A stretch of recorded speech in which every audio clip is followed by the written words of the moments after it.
दोस्तों, एक समय की बात है। एक बार एक गांव में एक साधु रहता था। वह सारा दिन राम नाम जपता रहता था और ढोलकी बजाकर कीर्तन करता रहता था। उसकी कुटिया के पास जिस व्यक्ति का घर था, वह उससे बहुत परेशान था। एक दिन वह व्यक्ति गुस्से में उस साधु की कुटिया में चला गया और कहने लगा कि तुम क्या दिन रात राम राम रटते रहते हो? तुम्हें तो कोई काम धंधा नहीं। हमें तो कमाने जाना पड़ता है। तुम्हारी ढोलकी की आवाज़ से मैं सो नहीं पाता।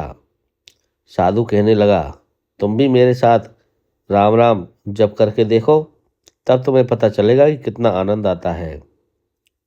उस व्यक्ति ने थोड़ा खींच कर कहा, अगर मैं तुम्हारे साथ राम राम जपता हूँ तो क्या तुम्हारा राम मुझे खाने के लिए रोटी देगा? साधु कहने लगा कि मुझे तो राम नाम की लगन लगी है।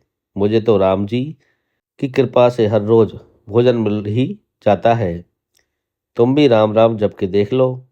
मुझे भरोसा है भगवान तुझे खाने को जरूर देगा। वह आदमी उस साधु को चुनौती देता है कि मैं तुम्हारे साथ आज राम राम का भजन करता हूँ। अगर तुम्हारे राम ने आज मुझे रोटी खिला दी तो सारी उम्र राम की भक्ति में लगा दूंगा। अगर नहीं खिलाई तो तुम ढोलकी बजाना बंद कर दोगे। साधु कहता है कि मैंने तो निष्काम भाव से प्रभु राम की भक्ति की है, लेकिन फिर भी मुझे तुम्हारी चुनौती मंजूर है।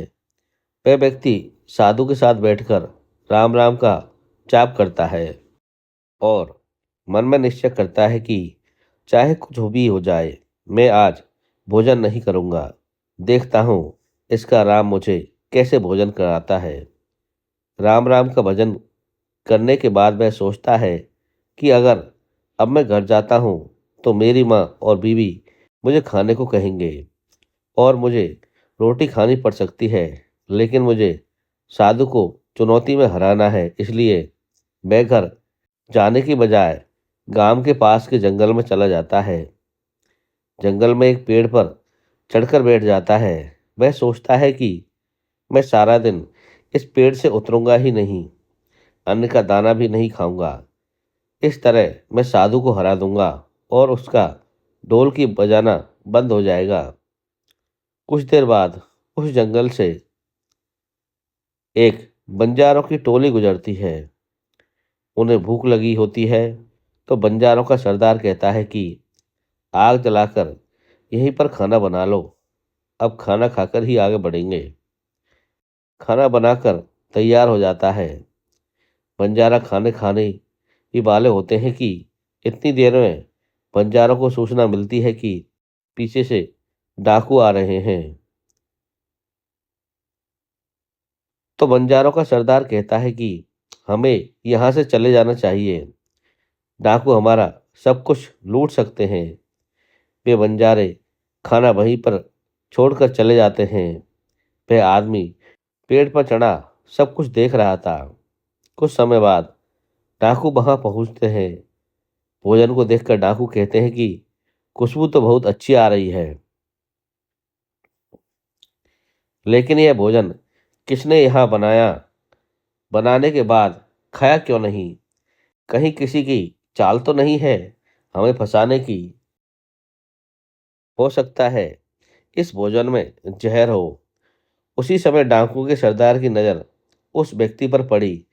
वह उसे नीचे आने का आदेश देता है। डाकू उस व्यक्ति से पूछते हैं, हमें मारने के लिए क्या भोजन तुमने बनाया है?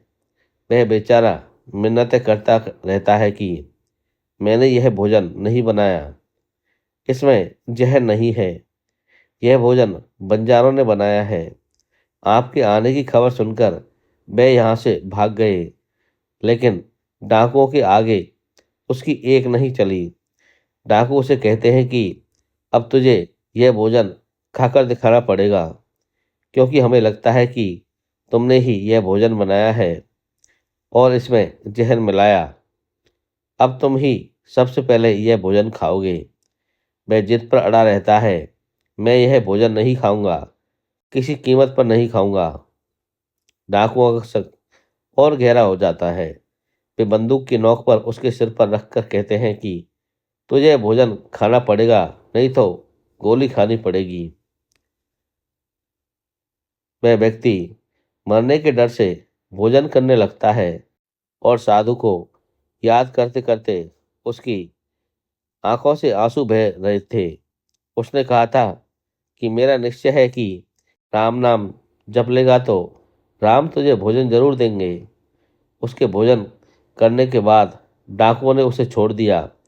अब उसे विश्वास हो गया कि बंजारों को और डाकुओं को राम जी ने ही भेजा है। वह सीधा सादा ही कुटिया में चला गया और जाकर उनके चरणों में प्रणाम किया और उन्हें सारा वृत्तांत सुनाया। अब उस साधु से भी ज्यादा उसे राम नाम की लगन लग गई थी। उसने अपना पूरा जीवन राम जी को समर्पित कर दिया। तो जय श्री राम बोलो। तो दोस्तों, आपको ये छोटी सी कहानी कैसी लगी, कृपया मुझे कमेंट करके जरूर बताएं।